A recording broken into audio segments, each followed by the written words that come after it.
여러분 평안하십니까? 오늘도 말씀과 함께 주님의 은혜 가운데 거하시기 바랍니다. 우리가 성경을 꼼꼼하게 살펴보고 있습니다. 성경 통독을 통해서 숲을 보았다면 오늘도 말씀과 함께를 통해서 숲에 있는 나무를 보고 있는 것입니다. 여러분들이 은혜를 체험하고 있다고 말씀해 주셔서 참 감사하고요. 처음 시작할 때의 마음을 잃지 않고 날마다 최선을 다해서 준비해야겠다는 생각을 하게 됩니다. 여러분도 계속해서 하다 보면 식상하다는 느낌을 받을 수 있고 그러다 보면 꾸준히 하지 못할 수도 있는데 아무쪼록 포기하지 마시고 지속적으로 하시면 하나님께서 때마다 필요한 말씀으로 귀한 은혜를 베푸실 줄로 믿습니다. 오늘 말씀은 민수기 19장입니다. 말씀 개요입니다. 1절부터 10절은 죽은 사람의 시체로 인한 부정함을 깨끗하게 하는 데 사용되는 암송아지의 재로 만든 물에 대한 내용이고요. 11절부터 19절은 암송아지의 재로 만든 물을 사용하는 방법에 대한 내용입니다. 20절부터 22절은 정결 규례를 지킬 것을 다시 한번 명령하시는 내용입니다. 말씀 묵상입니다. 오늘 말씀 민수기 19장은 16장과 17장의 사건과 관련이 있습니다. 고라 일당이 모세와 아론의 권위에 도전한 결과 하나님의 심판을 받아서 많은 사람들이 죽었죠. 그래서 그 시체와 접촉하여 부정하게 된 사람들이 있었기에 하나님은 정결하게 되는 방법을 말씀하십니다. 2절입니다. 야훼께서 명령하시는 법의 율례를 이제 이르노니 이스라엘 자손에게 일러서 온전하여 흠이 없고 아직 멍에 매지 아니한 붉은 암송아지를 내게로 끌어오게 하고.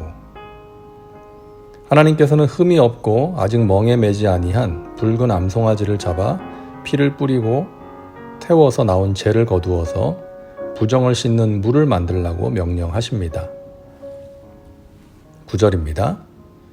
이에 정결한 자가 암송아지의 재를 거두어 진영 밖 정한 곳에 둘지니 이것은 이스라엘 자손 회중을 위하여 간직하였다가 부정을 씻는 물을 위해 간직할지니 그것은 속죄 제니라. 온전하여 흠이 없고 아직 멍에 매지 아니한 붉은 암송아지는 순결하시고 흠이 없으신 하나님의 아들로서 모든 인류의 죄를 담당하시고 십자가에서 돌아가신 예수님을 예표합니다. 이 예표는 미리 알려주는 표징, 장래의 완전한 것을 미리 나타내 보여주는 현재의 것을 뜻하는 말입니다. 유월절 어린 양, 속죄제를 위한 양 등이 예수 그리스도를 예표하는 대표적인 것들이죠. 구약 성경에는 물에 대한 내용이 여러 번 나오는데요. 몇 가지만 그 의미를 살펴보고자 합니다. 첫째, 무리바 물입니다.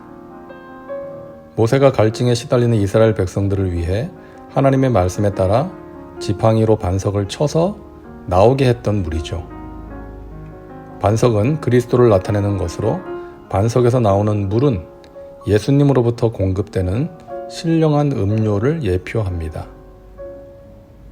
고린도전서 10장을 보면 다 같은 신령한 음료를 마셨으니 이는 그들을 따르는 신령한 반석으로부터 마셨음에 그 반석은 곧 그리스도시라 라고 말씀하십니다. 우리는 예수 그리스도께서 주시는 영원히 목마르지 않는 신령한 음료를 마신 사람들입니다. 구원의 생명수를 마심으로 영원한 생명을 얻었고 은혜의 생수를 마심으로 승리의 삶을 살아갈 수가 있는 것이죠. 그래서 예수님께서 말씀하시죠. 누구든지 목마르거든 내게로 와서 마시라.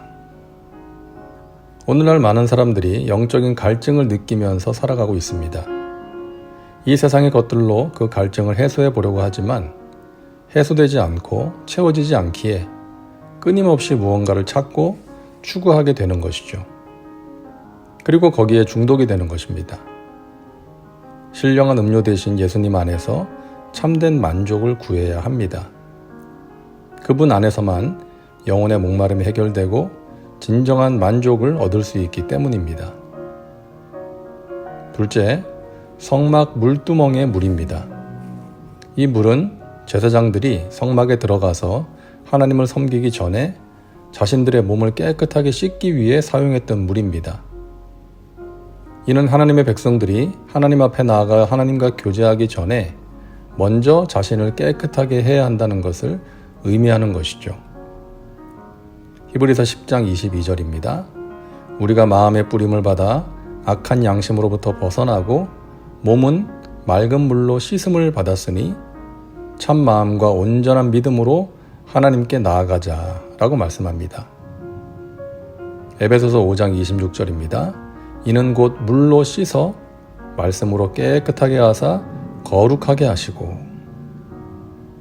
그동안 여러 번 나누었듯이 우리가 거룩하신 하나님과의 온전한 교제 가운데 하나님이 주시는 은혜와 신령한 복을 누리며 살기 위해서는 우리 자신을 정결하게 해야 합니다. 죄를 경계하고 멀리하며 말씀과 기도로 자신을 살피고 하나님의 말씀을 따라 살아가야 하는 것입니다. 셋째, 정결의식에 사용된 물입니다. 여러 가지 이유로 부정하게 된 사람이 정결하게 되기 위해 몸을 씻었던 물입니다. 성도들은 구원받아 하나님의 자녀가 되었지만 여전히 연약한 육신을 입고 죄악된 세상을 살아가고 있기에 죄의 오염이 되어서 부정하게 될 수가 있습니다. 이때 성령의 은혜로 죄를 깨닫고 회개하며 정결하게 되어야 하는 것이죠. 우리가 출애굽기, 레위기, 민수기 말씀을 보면서 알 수 있는 것은 하나님께서 정결함을 강조하신다는 것입니다. 우리는 일반적으로 죄와 회개, 순결에 대한 메시지는 별로 선호하지 않는 경향이 있습니다. 듣고 싶은 메시지가 아닌 것이죠. 축복, 치유와 회복, 위로의 메시지를 좋아합니다. 물론 힘들게 살아가는 우리에게 필요한 메시지이죠. 하지만 몸에 병이 든 사람에게 그 병을 정확히 말해주고 치료법을 알려주지 않은 채 몸에 좋은 음식을 권하고 괜찮을 것이라고 위로만 해준다면 그것은 그 사람을 진정으로 위하는 것이 아니죠. 하나님께서는 우리를 사랑하시기에 축복과 위로의 말씀을 주시지만 그와 함께, 아니 그보다 먼저 죄에 대한 경고와 회개의 촉구, 그리고 몸과 마음의 정결에 대해서 강조하시는 것입니다. 그것이 선행되어야 영혼이 잘된 같이 범사가 잘되며 강건한 복을 받을 수 있기 때문이죠. 이런 하나님의 뜻을 알고 죄악된 세상에서 자신을 정결하게 지키는 하나님의 백성들 되시기를 간절히 바랍니다. 다음은 말씀 적용입니다. 오늘 말씀을 통해 당신에게 주시는 메시지는 무엇입니까? 당신이 정결하게 살아가는데 가장 큰 장애물이 무엇인지 생각해 보시고 그것을 극복하기 위해 어떻게 해야 할지 생각해 보시기 바랍니다. 이제 기도합니다. 사랑과 은혜가 풍성하신 하나님, 오늘도 말씀과 함께 살게 하시니 감사합니다. 거룩하신 하나님께 나아갈 때 흠이 없고 정결한 몸과 마음으로 나가게 하여 주옵소서. 우리의 입술의 모든 말과 마음의 생각이 주님께서 받으실 만한 것이 되기를 원합니다. 성령님, 우리를 붙들어 주시어 죄를 이기게 도와주시고 죄로 인해 얼룩진 우리의 영혼을 깨끗하게 씻어 주옵소서. 영원히 목마르지 않는 생명수가 되시는 예수님의 이름으로 기도하옵나이다. 아멘. 오늘도 말씀과 함께 은혜 가운데 거하시기 바랍니다. 여러분 사랑하고 축복합니다.